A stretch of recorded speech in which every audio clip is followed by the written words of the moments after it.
Hey, what's up you guys? Bloody Jacob here to bring you my weekly review. Hey, what's up, you guys? Bloody Jacob here, meeting my icon, Catherine Isabel here.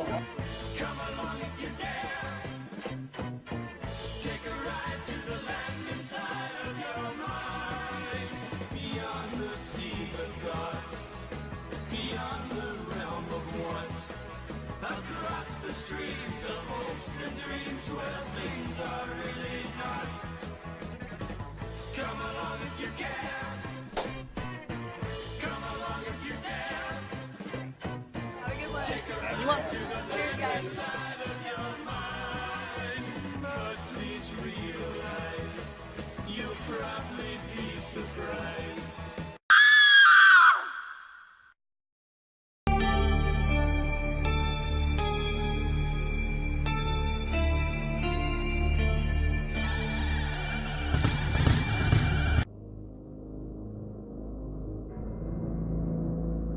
What would you do if you accidentally discovered the house next door was occupied by something not human?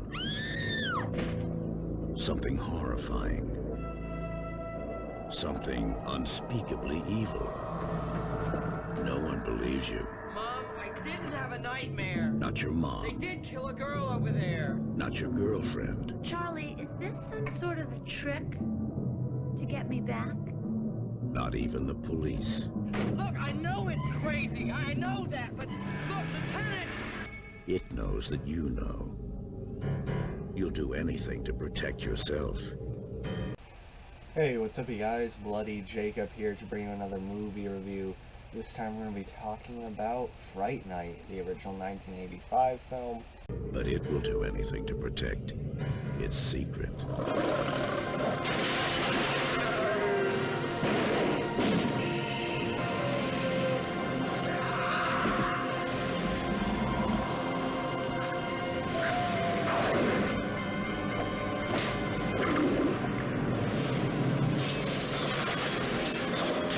Fright Night. If you love being scared, this could be the night of your life. Starring Chris Sarandon as well as William Ragsdale, along with Amanda Bierce and Rodney McDowell, Stephen Joffreys, and Jonathan Stark, just to name a few. This was actually the directorial debut of Tom Holland, who also wrote the film. Tom Holland, of course, also being the director of the first Child's Play.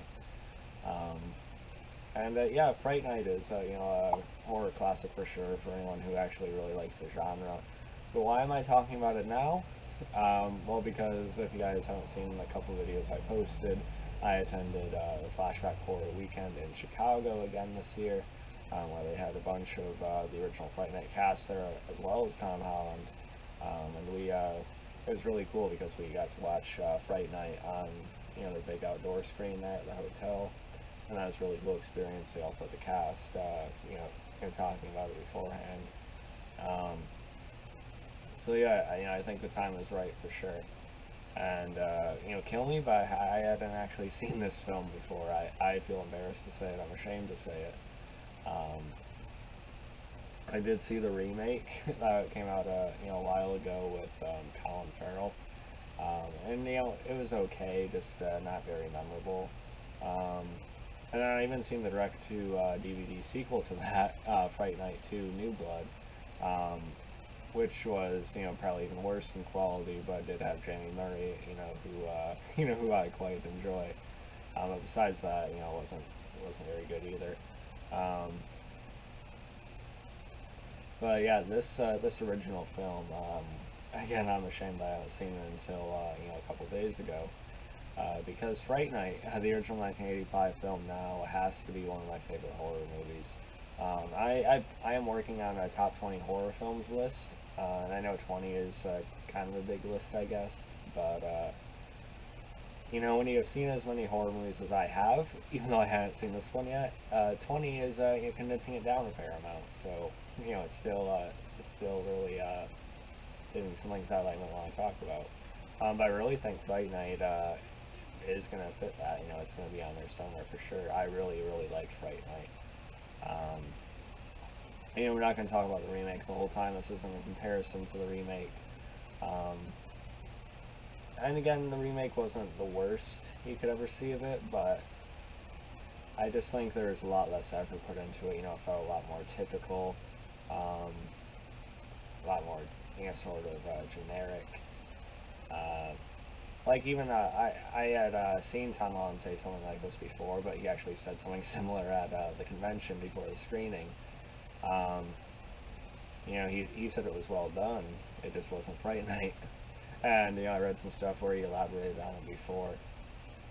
You know, saying they got some, you know, things okay functioning, but basically, you know, it didn't really have the charm or sort of like the feel or like the detail that the original film had. And I agree with him.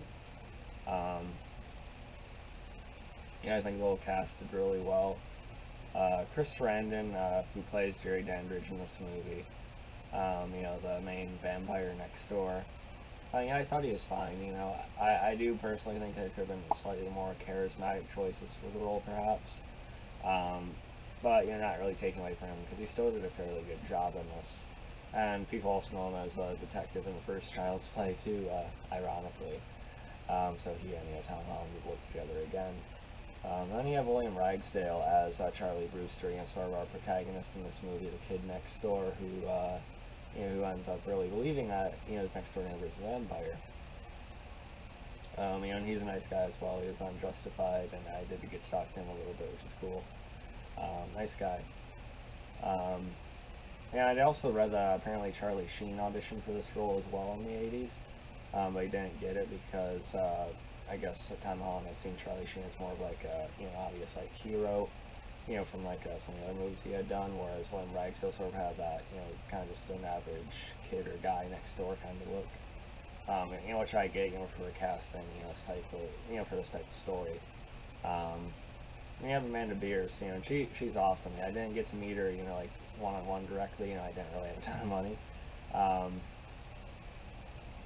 You know, but she was a champ at the convention because the outdoor screen that, you know, it's inflatable, so it had some trouble with the heat and the wind and stuff like that, so it came down a couple times, which was awkward, but it would have been worse. But had she not ran back up on stage and you know, started talking to us again, you know, answering random questions. And Roddy McDowell, you know, he plays Peter Vincent. You know, he's this actor on this, you know, really cheesy vampire show on TV. You know, he's the Bane vampire killer. But of course, he's really just in it for money, you know, and he doesn't have much of it anyway. But you know, he's really shocked by all this happening as much as anyone. But Charlie ends up trying to get him help anyway. And Amanda Beers, by the way, is Charlie's girlfriend in the movie. Stephen Joffrey, you know, he's this Evil Ed character who's arguably even more of a standout or a promoted character in the movie than Jerry is, or, you know, from what I've seen. You know, he just sort of has that look, and it really works perfectly with, you know, the makeup up on later when he's a vampire.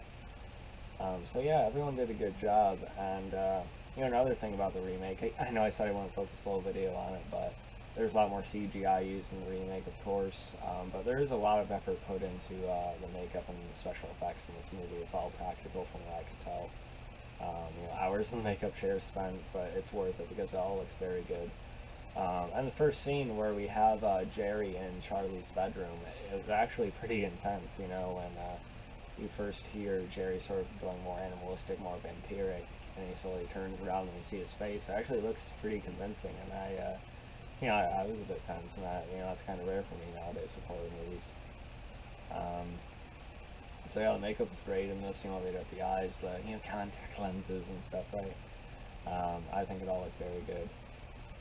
You know, you also have Jerry slowly kind of seducing, you know, Amanda Beers' character Amy in this, you know, kind of Dracula style, you know, the, you know, his vampiric powers and stuff like that. So yeah, you know, it's basically the plot there. You know, it's not a whole lot more than that. But you know, still simplicity, even though it's there, sometimes it can be you know, the best if they nail it, and I think they did. I'm just gonna say it right now. I'm honestly giving this movie about a B+, maybe even an A-. Maybe it's, you know, maybe for some it's not the greatest thing, but I just think there's a lot of effort put into this, especially compared to a lot of horror films nowadays. They got all the basics right. a lot of clear effort put into, put in against the makeup and everything. I think it really made it. And I do like the look of the vampires in this movie when they go all out. Although I will say the mouth and sort of like the teeth on Amy when she is a vampire later into the movie, I feel like it was a little bit much. Her mouth was a little wide for me. But I do think the looks of Stephen Joffrey's Evil Ed and especially Jerry were really good in this movie. And of course you get sort of the classic ending of pretty good final confrontation too in Jerry's house. Peter Vincent and Charlie trying to kill him. And of course them eventually working together to break windows open to let the sun in. And I got actually somewhat attached to Charlie, but even Peter as well. He feels like more of a genuine character in this than he does in the remake, because they actually show more of his desperation, sort of how he breaks down a little bit, so he doesn't just feel like a dick. He feels like a real person himself. So I actually found myself worried about him in the movie too. And I think again that final confrontation in Jerry's house was a lot better than what they did in the remake. That kind of whole. I haven't seen the remake in years. I don't know when I'm ever going to watch it again, but I just remember it being a lot more typical and just sort of fast-paced for the sake of being fast-paced. But yeah, then you get that, again, classic ending with the Evil Ed apparently still being alive and, laughing, from, across the street or, in the other house. Oh, you're so cool, Brewster. It's kind of funny, a little bit comical, but, yeah, it's sort of eerie too, And that's another thing about this. It's sort of, Fright Night sort of does have like a self-awareness to it. It's sort of satire here and there in a way, but they still, take it seriously enough so you can get into the story and everything. So yeah, again, honestly, giving this movie a B+, maybe even an A-. I should have watched this movie a long time ago. And yeah, so again, don't be surprised if it's included on my top 20 horror films when I do put that out. So yeah. Follow me on Facebook, Twitter, Instagram, like, subscribe, and I'll catch you guys next time. Peace.